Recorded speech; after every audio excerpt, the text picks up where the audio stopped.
Alright, so working on the X5 again today, the one with the leaky valve cover. It did really good. I'm at a weird angle trying to get out of the sunlight. It did really good. I drove it about 30 minutes with no problem.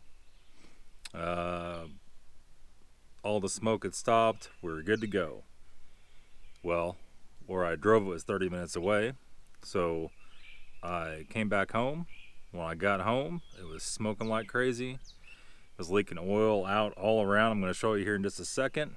So I'm not really quite sure what to do with this. I was thinking maybe it's a problem with the catch can, the hose kinking, but it did it without the catch can. The catch can actually wasn't hooked up on this for quite a while, and it was doing it anyway. So let me flip around and show you what's going on. Okay, so this is what's going on. You can see it's all, I don't know if you can see that or not actually, it's all wet down there. It's dripping on our AC compressor, and it's dripping on our guides back there. It's also dripping all along the top part of the head on the intake side, which is kind of funny. So, you know, sometimes when you have the catch can and your hose is total garbage, which this one's actually reinforced, it could be kinking where it goes around the back of the intake. Like I said before, this catch can was not hooked up, so when it's running we pull the oil fill. Good suction there, no problem. It does it with and without that.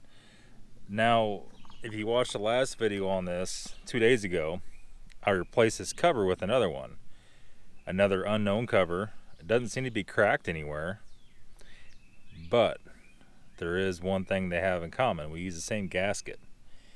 This was just a cheap eBay gasket. I'm almost starting to wonder at this point if it's not something wrong with the actual gasket itself.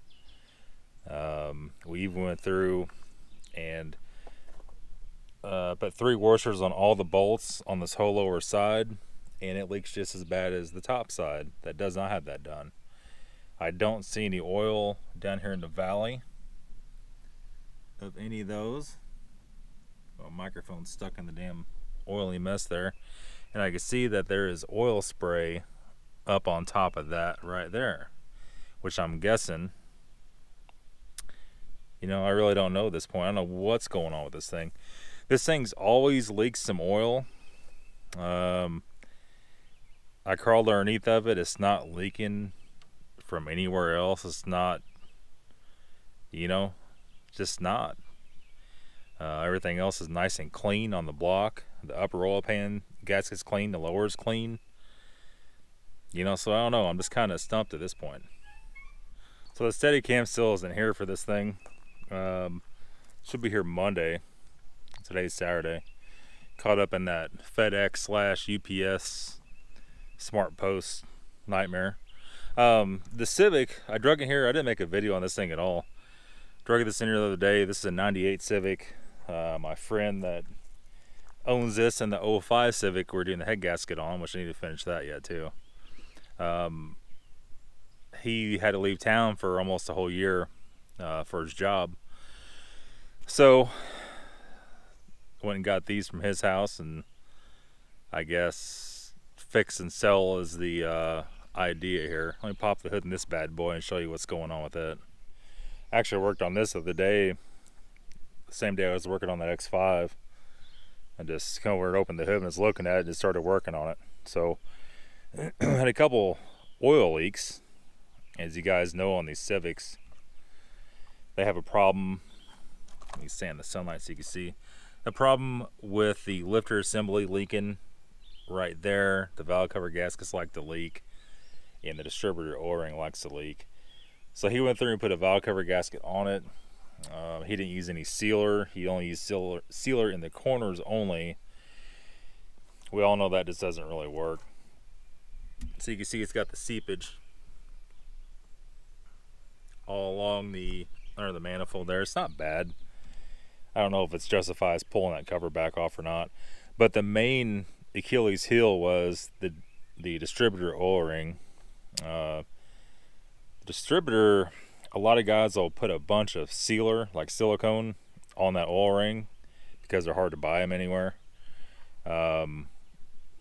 We had such a large stock of O-rings to keep here. I had those in stock, so I just took a razor knife and clipped it off. It had so much sealer, it was actually making the distributor set kind of cocked at an angle, and it was just pouring out the bottom of it and getting all over everything. So we fixed that. I went and drove it. It's like it's doing pretty good. I'll probably throw this thing on Craigslist pretty soon. I don't know what year for sure this is. 98, I think. I think 99 had different front bumper and stuff. 98 Civic. It is VTEC, not that it matters. Single overhead cam VTEC. And it's automatic, 4-door, just basically a grocery grader daily. Probably around 2,200 bucks, I think we'll be looking to get out of it. I don't remember how many miles are on it. I think it's 199 or right at 200, one of the two. Also didn't show you guys this thing yet either. We got this here about a week ago, and this is a Snapper 0-turn mower. It quite the beast. You know, we're using those Simplicity. I did some videos on that in the past, the tractor style, and you know, that thing, it was getting to where it was more expensive than a BMW to keep up, more expensive than any car I've ever had to keep up. Constant belts, pulleys, all that kind of stuff. This particular Snapper is a 24 horsepower 54-inch cut. So got this from Walmart, believe it or not. As funny as that is, it was like 2,600 bucks. And it's a freaking beast. A 54-inch swipe, you could flat out get stuff done. And you can see, I don't know if you can see on the camera, like if you could judge it or not. We have about 4 acres total to mow, about 4 acres to mow. This field itself is about, I don't know, I'd say about 3 with all the grass. And I also mow a farm where I used to live when I was a kid. We still mow that to, you know, go hunting and fishing over there and stuff, and that's kind of the trade-off. That's about 1 acre. So it definitely time for an upgrade. You know, the old Simplicity, God bless his heart, I think we're gonna just give it away. I didn't show you guys none of this stuff. Man, what I've been doing. I want to turn this ISO down before I get in the sunlight though. I've been turning this ISO down to 400 when I get in the sunlight. It's almost like it's still too bright, and turn it up to 800 when I'm shining under a car. So this guy right here, this thing is, let's say a 2002 model, and the seat cushion fell off like 8 years ago, so I just put it in the house and throw it back on there. The other day I was getting in this thing, hopping on it to go do a little mowing, and yeah, I know it's dirty and needs to be washed, but it is what it is. Turned the key and it threw a rod. Oh, you can even see that there's a big hole in the side of the block, and this is the piece out of the side of the block. So that was a Briggs V twin. We have a local place that sells these Simplicities. That's all they sell pretty much. And I don't know. It's basically a Massey Ferguson. I'm not a big fan. It seems like this thing has always just been nothing but a POS. Crazy expensive to buy. I think this was around $3,000 new, you know, 16 years ago, 15 years ago. So I say lawnmowers definitely come a long ways. This thing was always had transmission problems. Rebuilt it like 4 times. It's just, you can only keep stuff going so long before you just get sick of it. A lot of you guys are asking about the shop. When am I going to start on the shop? I was wanting to start on it this month, 22nd, when we get paid. We get a preview on the 13th, the 12th to 13th of every month on how much we're going to make. I got that preview yesterday. We won't be starting on the shop this month. I'll put it like that. I don't want to say how much I make doing this. It's not really separated. It's the MRE channel and the BMW channel together. I have my small third channel. I don't put much on that. Hasn't really been making any money, so I've been really doing much with it. Altogether, if you break it down into a 40-hour work week, and then you break it down further into an hourly wage, based on a 40-hour work week, I make about $4 an hour doing this. So at $4 an hour, you can't really, obviously we do side jobs and stuff like that, but there's not thousands of dollars left over to start on the shop. So the shop's pretty much dead for right now until YouTube decides to start paying some kind of money. You know, we stretched real hard. You know, last fall we made some goals. We more than succeeded all the goals. We've almost quadrupled in size since then. We've done very good. You guys have been great.